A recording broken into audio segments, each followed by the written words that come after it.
Ketua Umum PBNUKH Yahya Khalil Stakuf atau Gus Yahya menyatakan organisasi Nahdlatul Ulama dari sisi kuantitas maupun kualitas berkembang pesat. Berdasarkan hasil survei terbaru diketahui lebih dari separuh penduduk Indonesia adalah Nahdliin atau warga NU.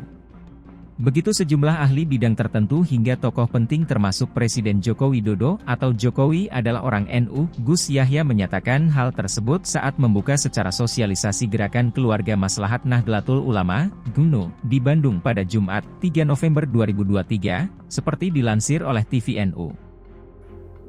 Ini tahun 70-an, itu masa kayak gini-gini, nyari orang NU yang enggak kayak Abu susah. 70-an, 80-an itu. Kalau sarjana ya paling-paling SAG gitu, SPDI itu yang ada itu. Kalau pegawai ya Kemenak gitu aja, waktu itu masih takut mau ngaku NU itu. Tahun 70-an, 80-an itu takut. Nah tiba-tiba sekarang kita lihat ada orang NU macam-macam. Ada orang NU tiba-tiba ada, ada ahli nuklir bilang saya ini NU, ahli nuklir. Ada ahli stem cell yang sekarang masih ada ngajar di Lampung sana itu. Dokter siapa namanya? Dokter Kirana atau siapa lupa saya. Dokter Taruna. Ternyata anaknya ketua muslimat. Ada macam-macam. Nah tiba-tiba sekarang kita ketemu orang NU yang baru ketahuan.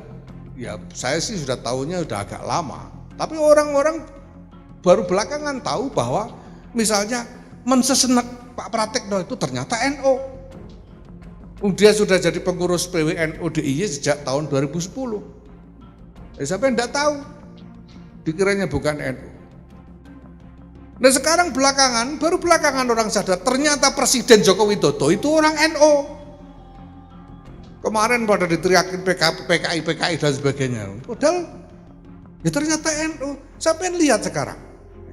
Nah, saya bisa lihat sendiri bahwa ini Pak Jokowi ini dia berpikir seperti orang NU dan memikirkan NU. Berpikir seperti orang NU itu kalau sudah punya mau dan dia yakin bahwa yang dimaui ini memang sesuatu yang maslahat, ya dia tidak peduli apa kata orang. Lihat Gus Dur itu. Gus Dur dikatain orang apa aja tidak peduli. Dikatain Yahudi, dikatain buta mata, buta hati dan lain sebagainya. Tidak peduli. Pokoknya kalau sudah punya akad dengan Allah Subhanahu wa taala, ya makhluk itu tidak dipikir.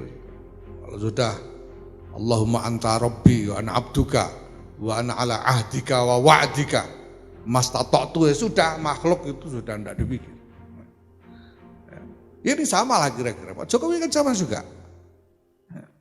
Bagaimana Pak Jokowi dulu itu ngotot bikin agenda infrastruktur. Kita tahu bagaimana orang menentang. Ngotot bikin agenda Omnibus Law. Sampai hari ini kita tahu bagaimana orang menentang. Dan lain sebagainya, orang tidak peduli. Menurut saya ini salah satu tanda cara berpikir NU. Kalau yakin sudah yang mau dilakukan benar, ya sudah, apa kata makhluk, biar makhluk urusannya. Dan Pak Jokowi memikirkan NU.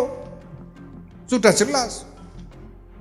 Makanya begitu jadi presiden, dia langsung segera tetapkan 22 Oktober sebagai Hari Santri. Lah kalau bukan mikirkan NU, mikir apa? Berpuluh-puluh tahun orang tidak mau peduli dengan resolusi jihad. Tiba-tiba sekarang ada Presiden Joko Widodo menjadikan momentum resolusi jihad itu sebagai Hari Santri, sebagai hari besar nasional. Dan begitu seterusnya sampai sekarang. Yang terakhir kemarin itu Pak Jokowi bertemu dengan Muhammad bin Zayed di Abu Dhabi baru beberapa minggu yang lalu. Dan belum minta kerjasama prioritas 3 hal yang beliau sebut. Yang pertama beliau minta prioritas adalah kerjasama untuk realisasi IKN di Kalimantan Timur. IKN harus segera dimulai pembangunannya. Yang kedua tentang food estate. Untuk apa? Untuk penyediaan pangan dalam negeri. Dan yang ketiga apa yang disebut? Agenda ketiga prioritas harus segera diwujudkan apa? Pengembangan Universitas NU Yogyakarta. Kalau begitu itu, Mas Evan mau bilang gimana? Tetapi orang NU kok potongannya, ya memang ini orang NU hari ini macam begitu. Gitu. Halo, selamat berjumpa dengan saya Anika, pembaca berita podcastnews.id. Saksikan terus konten-konten menarik dari kami. Jangan lupa subscribe, like, dan komen. Terima kasih.